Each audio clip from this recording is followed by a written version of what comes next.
You think Nero was just the madman who played the fiddle while Rome burned. You've heard the cartoon, an emperor framed by flames, smiling as the city dies. But that image is almost a kindness, a mask that hides something darker. The truth isn't simply that Nero was cruel. It's that he discovered how to turn intimacy itself into a theater of domination, how to transform the most private human spaces into instruments of public terror. Not a tyrant in the usual sense, but a director who cast the bodies and souls of his subjects as props in a ritual of power. What follows is not palace gossip. It is a dossier of behaviors so chilling that many contemporaries would only hint at them, trusting that their readers could imagine the rest. Historians like Tacitus, Suetonius, and later Cassius Dio understood the cost of writing openly about a living emperor. Their silences shout as loudly as their sentences. We are entering the realm where politics and the body fuse, where the emperor's hand on a shoulder was more terrifying than any legion, and a closed door in the Palatine could be as final as a battlefield. You are about to hear 8 rules. Nero's rules, drawn not from law but from fear. They weren't posted in the forum. They didn't need to be. They lived in the eyes of guards, in the whispering corridors of marble villas, in the way a banquet suddenly went quiet when the emperor turned his head. We begin with the foundation of them all, total domination. Rule number 1, total domination. Consent was not a question, it was an insult. For Nero, intimacy was never a language of love, or even of pleasure. It was a blunt instrument, a hammer to test what cracked and what did not. In the emperor's private chambers, titles dissolved. The carefully layered identity of Roman life, citizen, wife, senator, slave, fell away like ash from a torch. Bodies became proofs of power.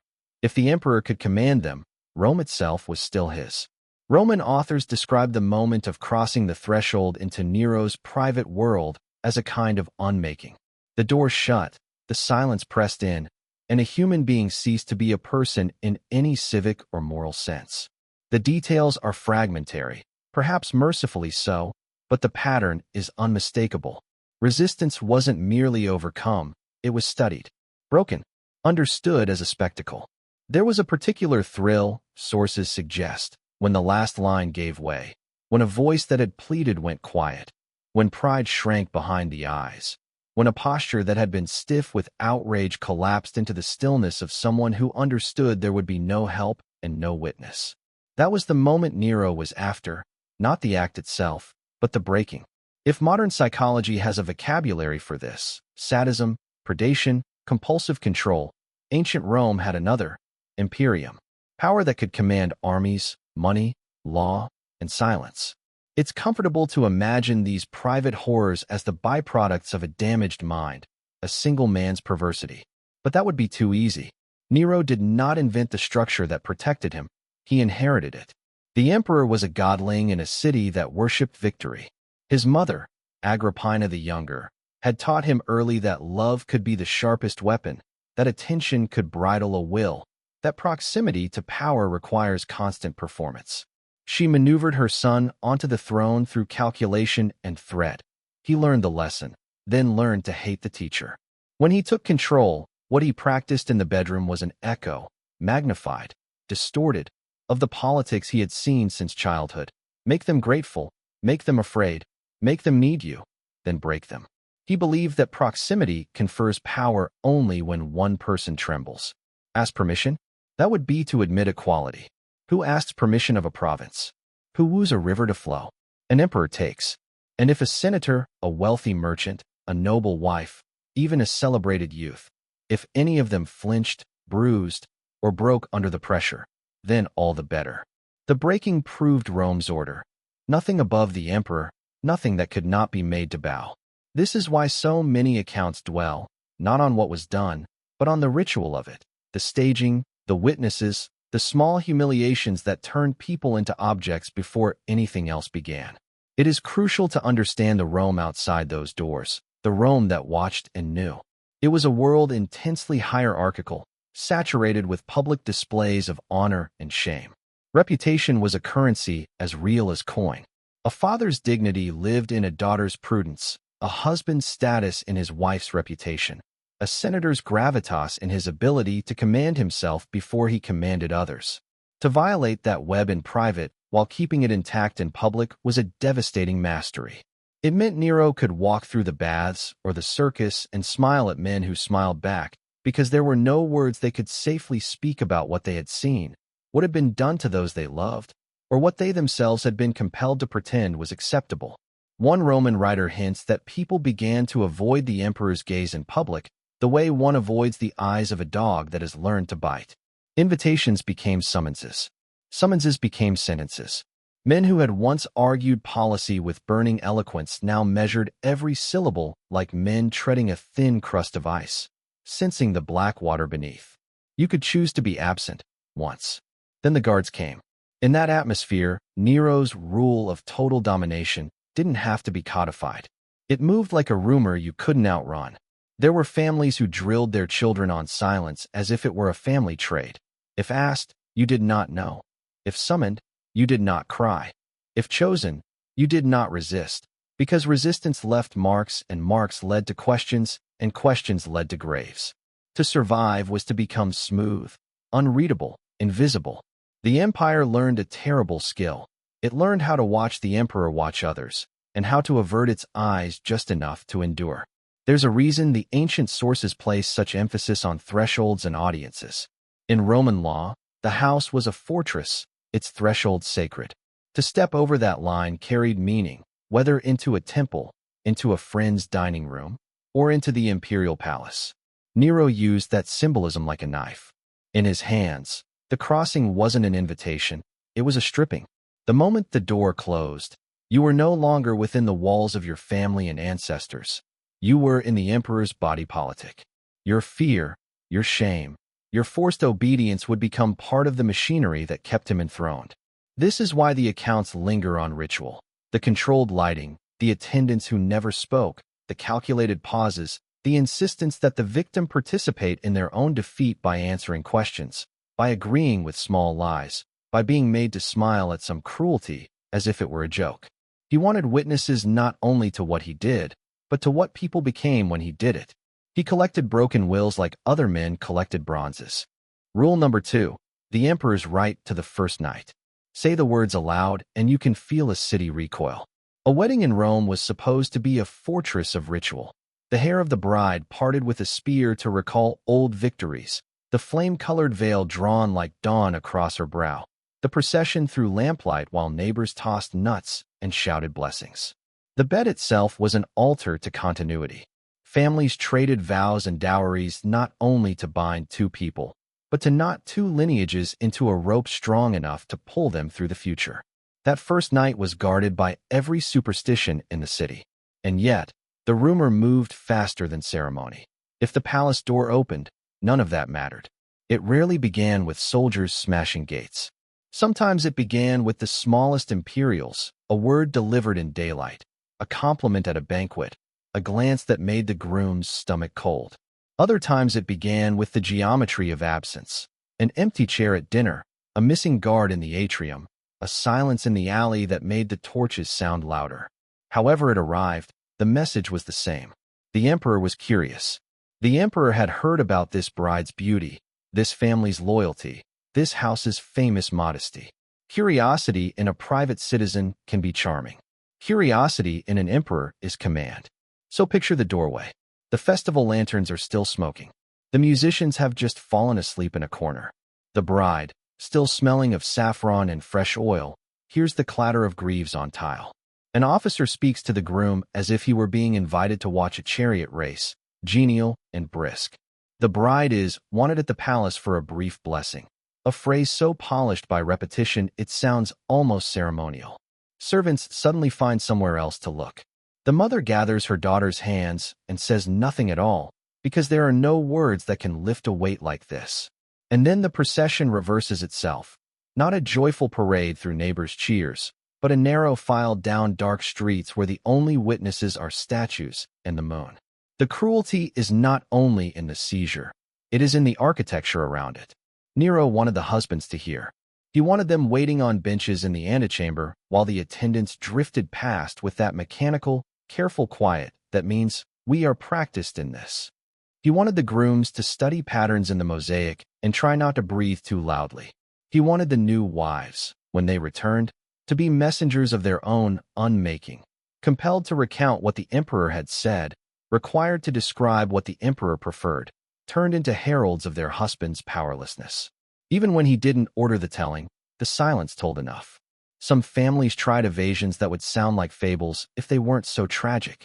There were counterfeit weddings with hired actors pretending to wed plain-faced cousins while the real bride was hurried to a country villa under a false name. There were ceremonies postponed and repostponed until gossip began to bite the household's reputation raw. There were fathers who suddenly discovered urgent matters in distant provinces and sent their daughters to oversee estates until the emperor's attention shifted to a singer or a racehorse or a new fountain. Sometimes it worked. Often it didn't. Nothing defeats an empire's appetite like a schedule. Nothing feeds it more surely than fear. And fear turned inward. A husband who could not defend the threshold on the first night was a man unseated in his own house. Every Roman knew the law's word for household authority: manus, the hand. The emperor's hand replaced his. The marriage would continue. Meals, festivals, inheritances.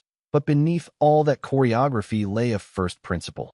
The bond had been baptized in someone else's will. That stain does not wash out. The bride's silence became a wall in the house. The groom's silence became a pit in his chest.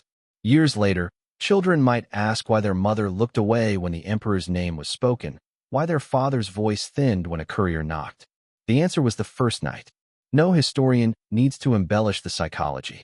A violation at the threshold of a marriage is a violation of all of Rome's stories about itself. The ideal of pudicitia, the guarded virtue that sculptors set in marble, the dignity of the paterfamilias, the contract of mutual honor between two clans, the belief that the gods bless order when humans respect it. Even those who were never touched felt the crack travel through the city's foundation. It became a rumor about Roman life itself, that even the sacred could be requisitioned, that love was only private until the emperor wished otherwise. But Nero understood that private wounds ferment best in public air. Rule number 3 followed as naturally as wine follows water. Humiliation as public theater. The banquets were laboratories for this. You cannot understand them by thinking of dinner. Think of a controlled weather system, a roof of stars painted in lapis, domes breathing scent from hidden pipes, vines looping over marble like frozen waves. The tables curved like racetracks, every cushion a seat of scrutiny. He could raise the room's temperature with a gesture, goose flesh traveling the skin of 100 men at once. He could lower it with a glance, laughter dying in mid-flight. The program was always abundance sharpened to a blade. An evening might begin with oysters floating in iced snow brought from mountaintops, and end with figs ripened artificially in warm chambers, so that guests could marvel at fruit out of season. Musicians softened the air, acrobats unwound themselves like silk, poets tested epigrams, dancers drew careful shapes on the floor. It was a celebration of Roman mastery over time and nature. Then the emperor would choose a woman, often the wife of a man seated close enough to hear his own breath, and request her company. Request, not command, the way a panther requests a hand to pet it. The room learned to hold its smile the way soldiers hold a shield. The choreography of terror was precise. Guards would not rush. They would arrive like servants on an errand. The husband would be offered another cup. Someone would tell a bland anecdote about weather, or theater, or grain prices. A lute would be tuned and tuned again, a single string tightening and tightening until the room could feel it in their teeth. Sometimes the woman returned before dessert, her face arranged into something that looked like calm if you didn't stare too long. Sometimes she didn't return at all, and the husband was expected to compliment the pairs.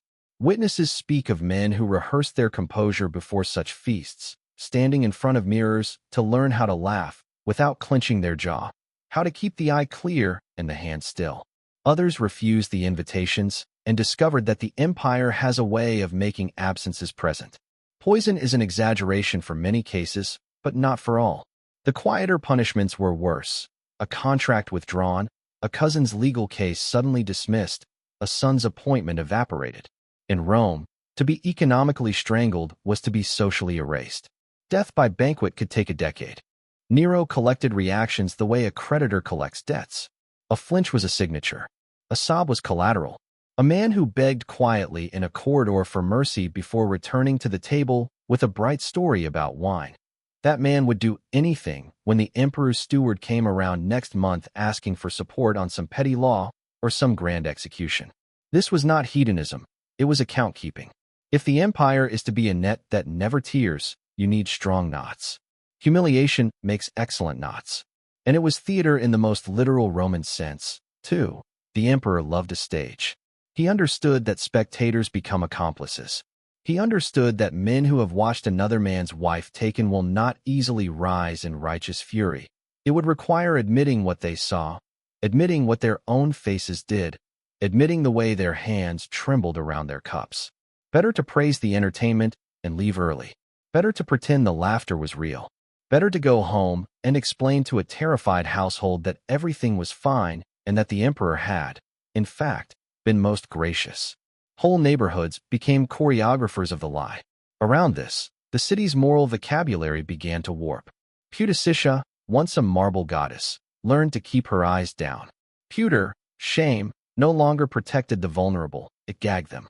Fama, reputation, became a leash the palace could yank at will. The old philosophers said that virtue is a habit, that character is what you do when nobody is watching. But under Nero, someone was always watching, and character became choreography. Men who had owned themselves learned to rent themselves out in pieces, smiles, toasts, speeches, so that when the moment came to defend what was theirs, they found their courage mortgaged. And yet, for all the engineering, there were nights when the mechanism hiccuped and truth broke into the room like wind. A husband might stand before his chair without meaning to, hands pressed flat on the table, as if testing whether Wood could remember a vow. A wife might return with her hair slightly disordered and refuse to sit, choosing instead to stand behind her husband's shoulder like a household lar, a small household god, as if to say, I am here, I am not untouched, I am not undone. Guests would blink and pretend not to register any message at all. The emperor liked to watch those moments too. He liked to see whether people would choose to live small or die briefly. Most chose to live. Most learned to be small. That is what makes the next turn in this story so devastating. Private theft and public humiliation were only the scaffolding. Nero wanted something grander, something that would teach Rome to appraise itself the way it appraised amphorae and sculptures and prizes from conquered provinces. He would take beauty, the city's favorite currency, and mint it into coins that only he could spend. He would make husbands bidders, wives lots, and the forum a market where marriage itself could be weighed and sold. Auctions, they called them.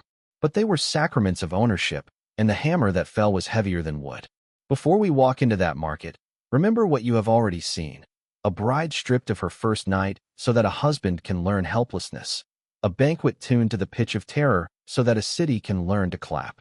Those were not isolated scenes. They were lessons. They taught Rome how to watch and how to be seen, how to keep a voice still, how to swallow the words that might have saved it. The auctions will teach something worse, how to put a price on dignity and call this some survival. Rule number 4, the flesh market. Selling human dignity. The word auction should sound ordinary in Rome, a city that bought and sold everything from African grain to marble quarried from the blue veins of the mountains. But when the emperor redirected that everyday ritual toward the bodies of Rome's women, noble women, wives whose names carried the weight of ancestors, the familiar became obscene. Imagine the forum as you've seen it 100 times. Bronze tongues of official decrees glinting on tablets, jurists murmuring beneath porticos, vendors crying figs and garlands, the steps of the rostra warm under a noon sun. Now scrape away the market's noise until only one voice remains, the clear, trained sing-song of an auctioneer, and a carefully assembled crowd, a crowd that knows where to stand and how to look so that the scene seems spontaneous, but every eye is exactly where Nero wants it. They called them auctions of beauty. The phrase itself does half the work, softening brutality into taste. A woman is led forward the way a statue might be shown at a triumph. Carefully, slowly, with a gesture to the light so that her skin, her hair, the slope of her shoulders can be seen and evaluated. The emperor doesn't always appear. Sometimes his absence is the most present thing in the square, but his agents do. Their task is to set the mood, to make this feel like a game, a spectacle, a test of connoisseurship. They speak as if describing amphory, the fineness of the clay, the purity of line. They do not say, wife, mother, person. They say, look at the workmanship. Now place the husband in the picture. There is a practiced mercy in these events. He is permitted to stand where he can see, but not speak without permission. The crowd understands its role. Rome is a city built on watching. Some faces are eager. They love the sensation of being near the emperor's newest cruelty, the way men love being near a fire that has not yet touched their own roofs. Others keep their expressions blank as a statue's eyes, because blankness is border wall and confession both. The bidding begins. The numbers rise not only because the woman is desired, but because every raised hand is a pledge of loyalty. Nero's agents drive the prices higher with casual bids and lifted eyebrows, the way a cat lifts a paw to make a bird cry out. Scholars will later say they were shills. The men who bid will say nothing at all. You can see the trap's gears turning. If the husband bids too low, he advertises a weakness that will be recorded and used against him. If he refuses to bid at all, he announces a moral stand that the palace will interpret as insolence. If he bids high and wins, he keeps what was already his at the cost of proving that it was never truly his. If he loses, and there are always nights when losing is the point, he learns how to bow to a void where a marriage used to be. Estates change hands to feed this ritual. Families mortgage farms that took generations to stitch from stubborn soil. A man can walk into the forum with a family and leave with a debt and a story he cannot tell his sons. The crowd learns the intended lesson, that dignity is not a shield but a commodity, that it carries a price, that the emperor can put that price in the mouth of an auctioneer and make you say it aloud. Rome had long believed that value could be weighed. Talents, denarii, measures of grain. Now it learns to weigh shame. What is a husband's honor worth? Whatever the emperor can make him pay in public. What is a woman's personhood? Whatever number stops the hammer. The sound of the mallet falling is not wood on wood. It is a coffin lid in daylight. And the worst sound is what follows, applause. But these auctions were also mirrors. Men who once congratulated themselves on their severity, their stoic calm, watched their own hands rise dutifully in bids that broke them, and realized too late that the emperor had given them a new kind of education. They learned how easily a person can be made to betray what he believes sacred by making him do it formally. Papers signed, witnesses present, money counted.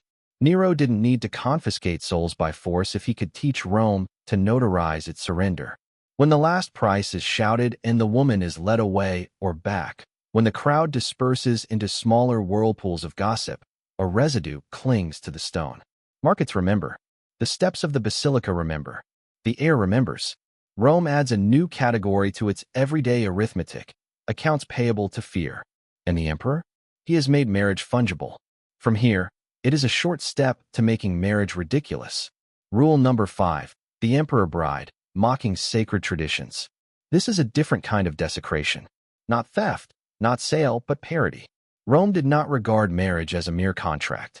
It was a religious operation, presided over by old words and older gods, folded into the city's sense of itself like marble into foundations. The bride's saffron veil, the arranged hair parted with the spear, the invocation of the household spirits, these were not decorative. They were the grammar of continuity. Even those who broke vows understood the grammar. Nero learned it, then turned it inside out. He dressed as a bride. Do not imagine a joke, a private whimsy among friends. Picture instead the kind of staging only an emperor can command. A hall glowing with lamplight like honey. Walls that have heard the groans of supplicants and the applause of sycophants. Courtiers summoned in numbers too large to claim intimacy and too small to allow escape. Then the entrance. A man painted into a woman's silhouette by fabric and jewels, veiled not to hide the face, but to underline the gesture. He has attendants, as a bride would. He has a dowry, not coin, but demonstrations of obedience from the men watching. And he has a groom, chosen not for love but for pliability, a youth, a slave, an actor whose fame comes from the ability to imitate what he is not. The city that worships masks, tragedy, comedy, watches its ruler become a mask and insists that the mask be honored as truth. A Roman audience loved reversals. Saturnalia inverted the world. Masters feasted their slaves. Jokes replaced edicts for a few carefully supervised days. But Saturnalia had a calendar to put it back in its box. Nero took that topsy-turvy pleasure and removed the clock. He demanded that senators bring wedding gifts and speeches as if they stood at a legitimate altar. The flatterers obliged, because flatterers are the only citizens of every regime. Others spoke carefully in the vague subjunctives of survival. Many stood hollow-eyed, thinking of their own wives, their own daughters, their own vows, and felt the room tilt. The emperor required them to pretend that parody was not parody. That requirement, more than the silks, more than the veil, was the violence. Imagine the prayers twisted to fit this theater. May the gods bless this union, someone says, and the words, born to protect households, buckle under a public lie. May you be fertile, another says, because the ritual asks for it, and the sentence is simultaneously ridiculous and blasphemous. The old Romans would have called it nephas, against divine law, not because of gender alone, but because laughter had been braided into what should be grave. The ceremony drains the sacred of its gravity by flooding it with compulsion. Mockery becomes policy. Policy becomes liturgy, and then consummation, but taken from the privacy of the bridal chamber and set where eyes are forced open. They watch because they are told to watch. They applaud because applause is counted. Their discomfort is a tithe. Some will later pretend they have forgotten details. Forgetting is an instrument of self-defense in such regimes. But at the time, there is no forgetting. The emperor is writing a palimpsest over Rome's oldest stories. Where the city wrote reverence, he overwrites it with spectacle. Where the city wrote continuity, he overwrites it with improvisation. Where the city wrote covenant, he overwrites it with command. A few voices, here and there, compare the scene to Greek theater's long tradition of men and women's roles. Comic inversion, familiar and safe. But the comparison collapses upon contact.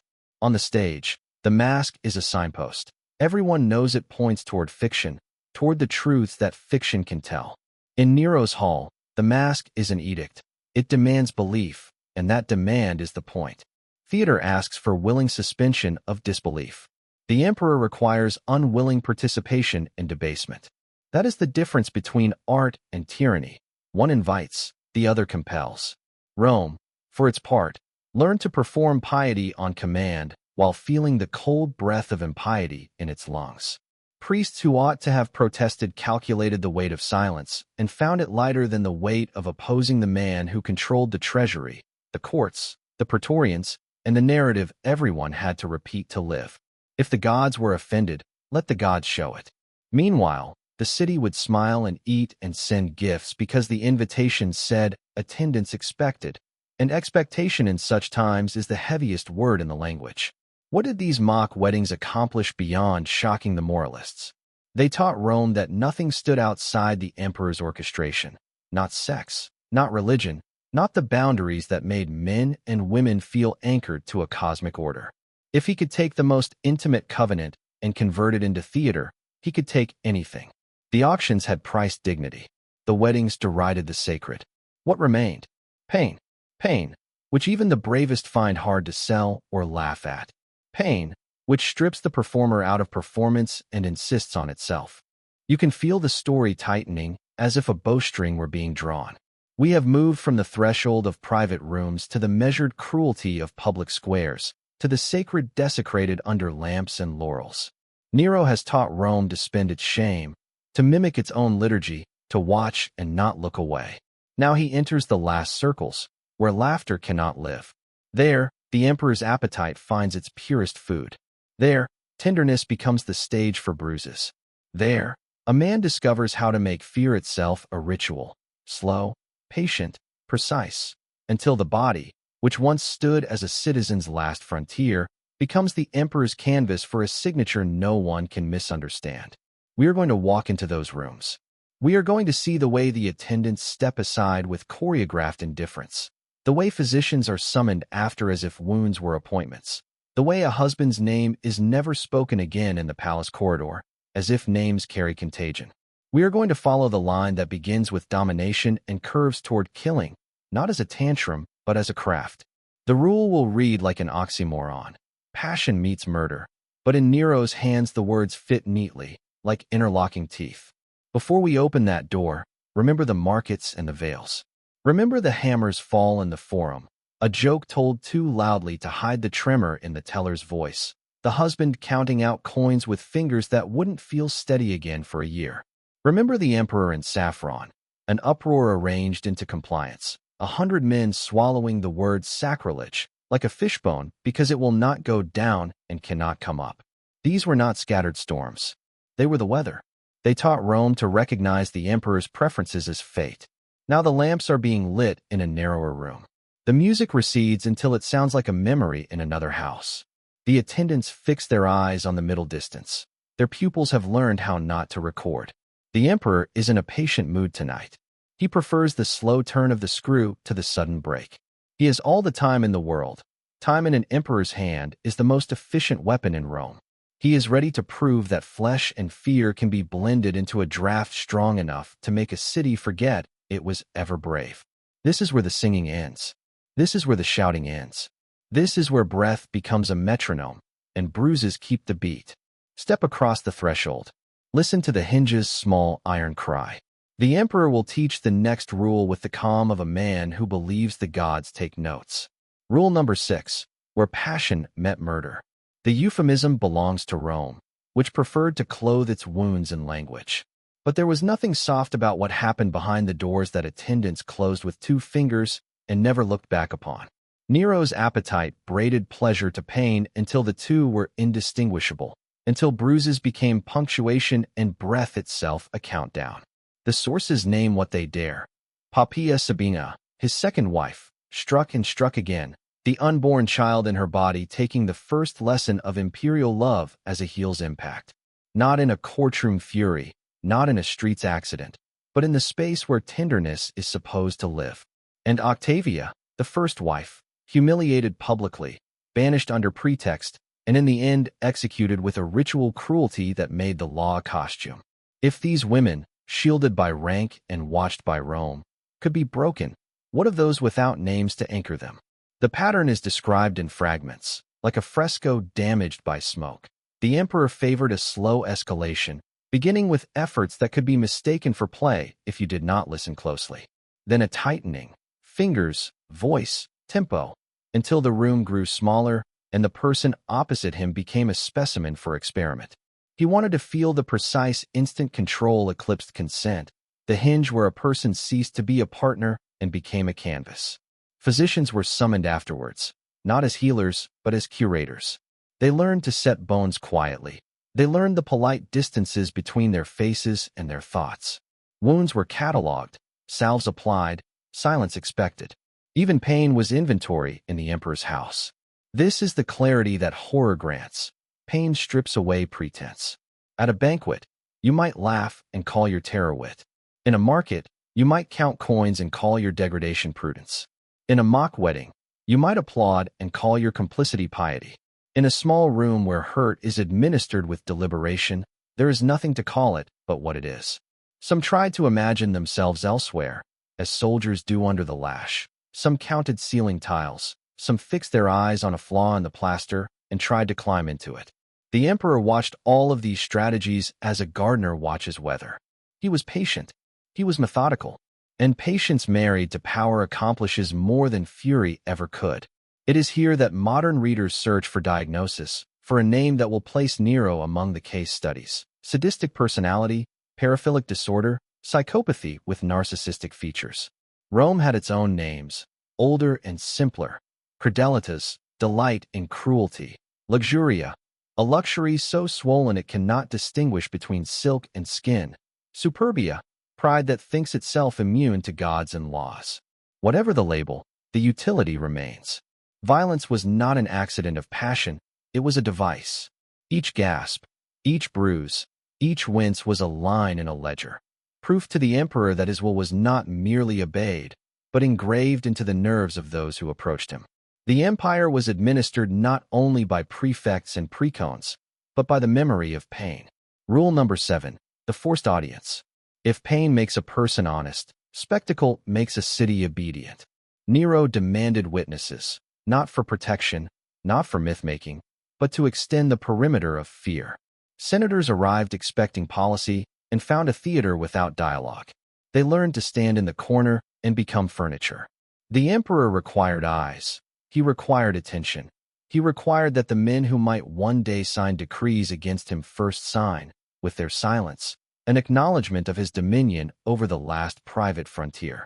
The test came after, in questions delivered with a schoolmaster's calm. What did you see? When? In what order? If a man's answers faltered, the fault was not in memory, but in loyalty. There are testimonies, some second-hand, some shadowed, of men who ceased eating properly, who woke with fists clenched and didn't know why, who startled at the sound of a door closing because in their minds it always closed behind someone summoned to humiliation. Rome did not have the word we now use, trauma, but it had the phenomenon.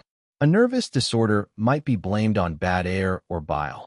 In truth, it was caused by being made to stand within the emperor's orbit while he manufactured obedience through the raw materials of another human being. Survivors developed the arts of dissociation centuries before anyone described it. Counting breaths, focusing on a seam in a curtain, rotating through the capitals of provinces in alphabetical order until the task ended. If they lived, they kept these techniques like talismans. If they died, they were said to have succumbed to grief or to the gods' displeasure, because Rome needed the consolation of explanations larger than one man's appetite. The lists were kept. Nero's scribes were meticulous. They could tell you who had watched which scene, whose expression had betrayed a tremor, whose hand had tightened on the rim of a cup, whose eyes had blinked too slowly.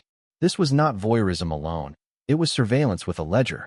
When the emperor needed votes in the Senate or confessions for a trial, the steward could unroll a scroll and read out a man's private cowardice, the way a banker reads arrears. What began as forced attendance matured into useful blackmail. A regime thrives when it can make virtue seem hypocritical and courage seem costly beyond price. The paradox of the forced audience is that it manufactured a chorus of silence.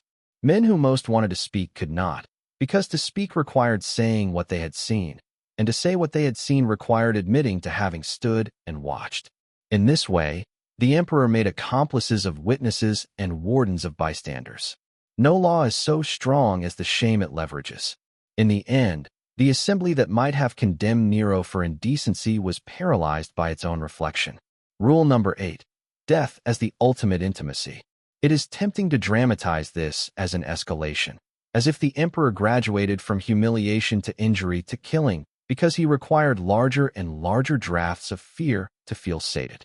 The truth may be colder. Death was a proof. There is no greater evidence of dominion than the ability to end a life on a schedule of one's choosing, in a fashion that pleases one's taste. The stories are spare but consistent. Silk's used not as ornament but as instrument, because silk leaves fewer marks, and because a certain color pleases the eye when it lies against the throat. Poisons measured not for efficiency, but for choreography. This one chills the limbs first, that one clouds the eyes. Another brings a flush that could be mistaken for pleasure by anyone determined to mistake it. The scene is arranged as if a painter were composing it for posterity, except that the only posterity intended is the echo in the minds of those who will be summoned next. There were rituals for disposal, too. Palace servants trained in cleaning, floors scoured, linens burned, fragrances released to rot the heir's memory. Undertakers learned to recognize bodies that had come from the imperial precinct by the peculiar combination of marks. Ligature here, bruise there, a small tear where a ring was pulled not for theft but for tidiness. The city created professional roles to orbit the emperor's desires, the way planets develop belts of debris. Physicians who understood when to write fever, stewards who learned how to schedule mourning so that it did not perturb a festival, guards who knew which corridors were to be used for which kind of burden. But the worst detail is not the silk or the poison. It is the narration.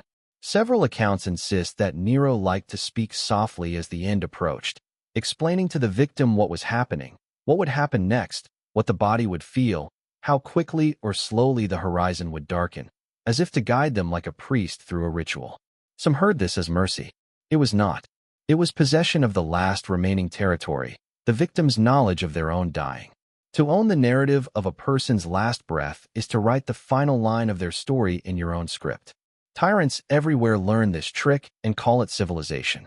What does an empire look like after such lessons? It is not perpetually screaming. It is quieter than that.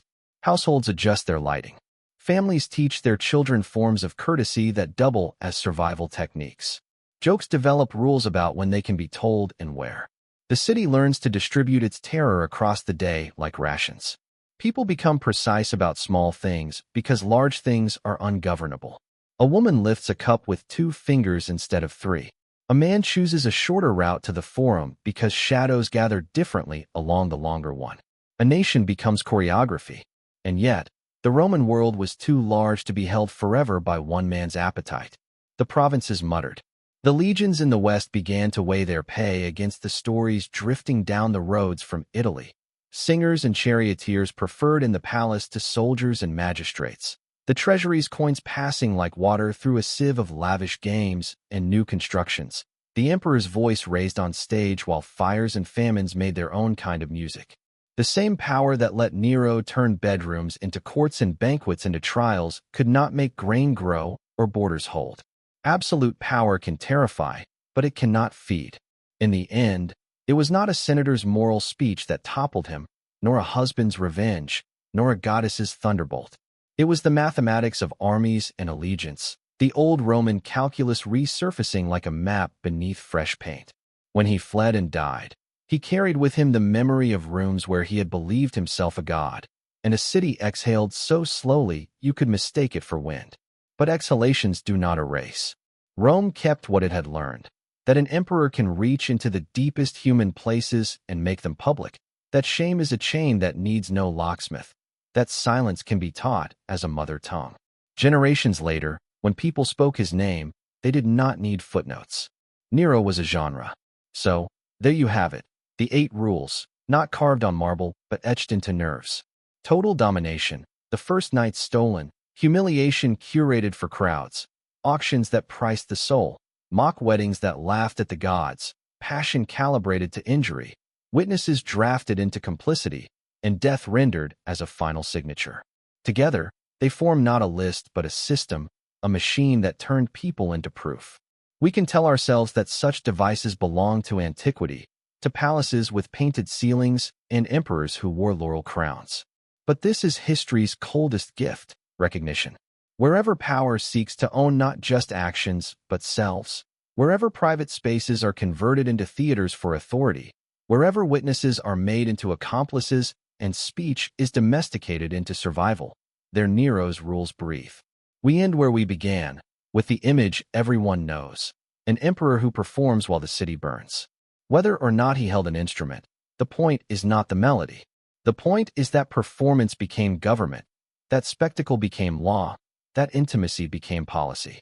If you listen carefully, you can hear the dry click of an auctioneer's hammer in the applause of a coerced audience, the soft rasp of silk in the hush after a forced vow, the measured tread of guards in the rhythm of a city that pretends it is asleep. A ruler's power is measured not only in the men he can command, but in the truths he can edit. Nero edited the truths of bodies and vows, and Rome learned to read his version until it almost forgot the original text. Almost. Historians saved scraps. Whispered stories outlived their tellers. Stones forgot nothing. And across 2 millennia, the human ear still recognizes the sound of the lock sliding in a door that should never have been opened. This is why we tell it, and why we will keep telling it, so that when another stage is erected and another powerful man invites us to clap while someone else is made small, we will remember that applause has an afterlife, and that silence can be a choice, and that there are thresholds a healthy city refuses to let any ruler cross. The lesson written in those rooms is the oldest. Absolute power wants intimacy, because intimacy is the shortest road to the soul. The counter lesson is just as old, and harder. Communities protect themselves by protecting the private, by saying no where fear says perhaps, by diverting the procession at the door and insisting that covenant is not theater. Rome forgot. It paid. We remember, so that forgetting is harder.